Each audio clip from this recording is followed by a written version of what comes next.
Alright, we finally got the timing put in. I haven't pulled the pin on any of the tensioners. You see the center tensioner there, still has the pin in it. I have not put in the tensioner on the left side or put in the tensioner for the right side. Right top, bottom left. See right there, 2 bolts that hold it in. And up there, the 2 bolts that hold it in. You also see the little tab on the guide arm right there where the tensioner holds it out to keep tension on the chain on both of them. Alright, just wanted to show that my timing was on when I took it apart. The timing was off a little bit. So this is how you do the timing. The bottom crank has a little pink dot. Let me get up in here where you can see it. See the little pink dot? Put your chain on with the 2 black links, spreading the pink dot. The pink dot must be 6 o'clock at the bottom. 6 o'clock. See how it is? See if I can get in front of this bumper frame. Get under there. Yeah. Okay, see? 6 o'clock on the motor. Pointing down. Your top gear should be at exactly 12 o'clock with the black link up there. 1 black link at the top, 2 black links at the bottom. 6 o'clock at the bottom, 12 o'clock at the top. Alright? 1 black link at the top, 2 black links at the bottom. Okay. Now, simultaneously, you have to get the chains for both cams onto the back of the sprocket. That same sprocket, if I can get in there, let's see, they go on the back. There's 2 gears on there, 1 for each, left and right cam. As well, simultaneously, you have to line up. When you line up your 12 o'clock dot in the front, there is a cam in the back. Not a cam, but a, what would you call it? A sort of an idle gear. Look real close. Let me see if I can put some light on it. There we go. 12 o'clock on the front gear. Look in the back there. See that dot? Get on the steady cam. Get on the steady cam. There it is. Right. Back up a little. See that dot back there? It's also 12 o'clock. And it's a funny spiral cut on the gear, so you have to sort of advance it before you put it in. If you look through the holes on the front of this gear, okay, your chains, your left chain, go into your left cam, your right chain, which is in the front. This chain is on the back. This chain is on the front. Going over here to the right. All right, and if you notice on both of those, we'll get back to those later, but there's a dot right, left. All right. Got the chain there. We got the chain there. Black link on both of those. All right. This one's on right. This one's on left. Okay. If you look in these holes, you should see how there's 3 holes. 1, 2 long holes, 3 long holes. If you look in the holes, you should see the black links with the ones going up. Alright, so these are all the things you need to look for when you do the timing. A little difficult, but not that much if you take your time. But I just wanted to show that I have everything timed up properly. Now let's go up to the cams.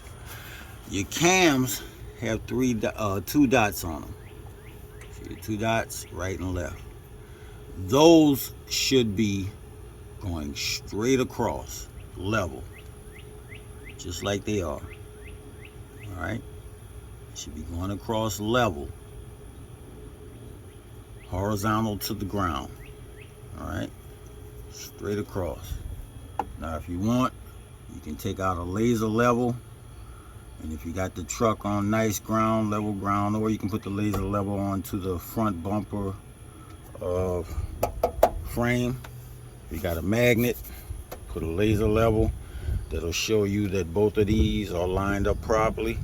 Or you can take a piece of string and hold it here on this dot and then bring it over to this dot, and that string should line up with all four of those. But of course you're going to have trouble when you bring the string and it's going to go over this and all of that. You know what I'm saying.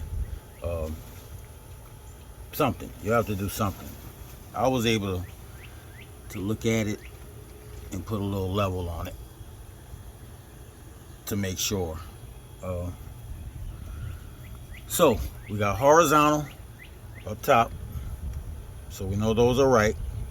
This one I had to retard it because when you take the chain off, of course the cam springs advanced it a little bit, so I had to take and people wonder, well, geez, how I'm gonna rotate that thing back if there's nothing to grab, because there's no kind of cut groove in the cam or anything where you can get a wrench on it or anything.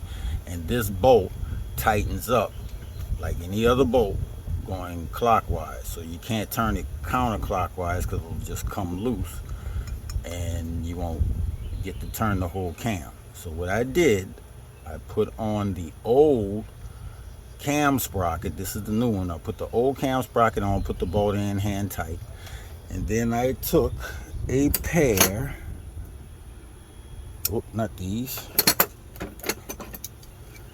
I took a pair of oil filter pliers that have little teeth on them, and I was able to grab it and bring it back where it needed to be and slowly let it go, because you got to remember, when you set it right where it needs to be, it should be just a hair off spring loaded from it trying to go back this way. And you just be very careful and take the bolt out, take the cam off, take the sprocket off, put the new sprocket on. Remember, keep your fingers out of the way of this area.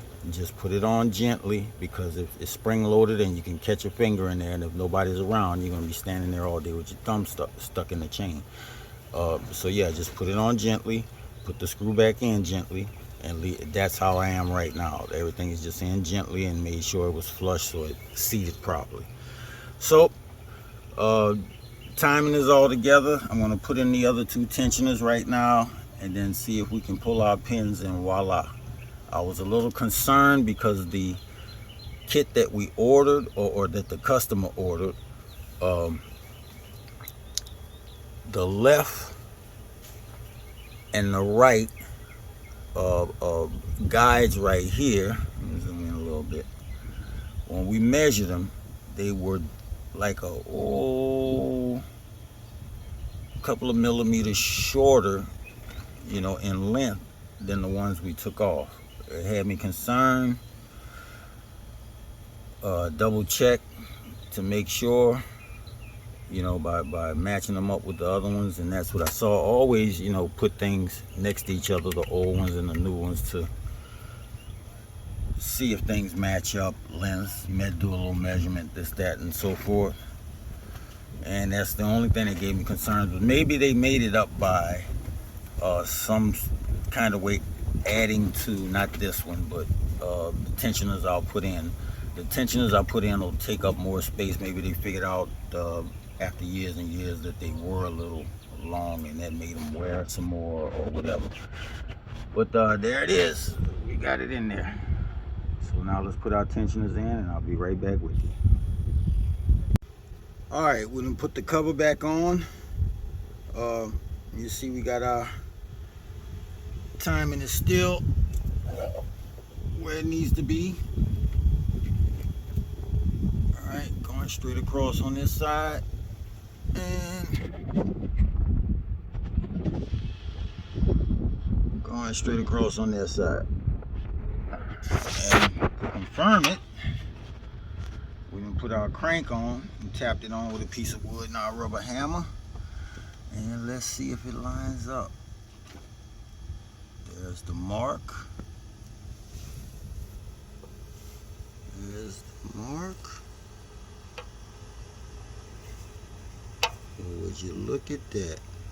Top dead center. Alright, let's finish putting it together.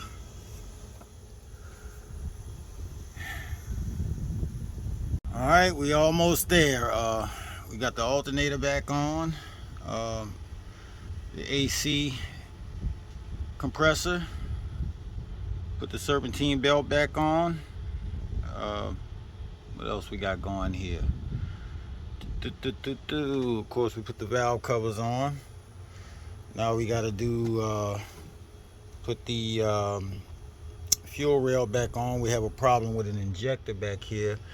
That was one of the injectors that came apart from the rail when I was trying to get this thing off. So there's a little clip. If you see that top groove right there, there's a little clip. Here's the clip. Where is it? Here's the clip. There's a little clip that sits in that groove and keeps this from coming apart. It connects it to the rail. You got a little O-ring at the top, a little black O-ring up here, keeps it from leaking. That thing is real crunchy. So, in saying all of that, it was kind of hard to get this thing up out of here. It should have came out because there's another rubber O-ring down in the bottom, down in there. But it's probably real crunchy too, so it's not rubbery enough to let it out when I pull on it. Of course, they made the injector out of plastic, so if you pull on them too hard, you'll be buying another injector. So I'm going to see if I can fix that by getting that out of there real gingerly. This is the hole it goes in right there. And yeah, then we can put this rail back down. But most likely I'm going to have to get new rubber seatings. Yeah, these are crap. They're gone. New rubber seatings to put that back down in there. And I'm going to need an upper O-ring seating for that. So I'm going to need to purchase those. But other than that, also need to purchase some oil to put in it. The oil was treacherous coming out of there and it wasn't even enough. So I'm going to have to buy oil, top and bottom O-ring seatings for the injectors. What else? Oh, Freon for the AC. I have PAG oil for the compressor. And I got my vacuum and my setup so I can recharge it. So you'll have AC because it's about to be August, July and August in a minute. So yeah, I need to buy Freon. I need to buy the O-rings, top and bottom seating O-rings, and oil. Yes. And then we'll put the coils back in. Here's the 3 for the passenger side, and I got the 3 for the driver's side sitting right up there behind that box. Put the coils in, the injectors down, radiator and fan back in. Put some coolant, and then we can go for a startup with fingers crossed. Hopefully this thing starts right up and gives us no problem. All right.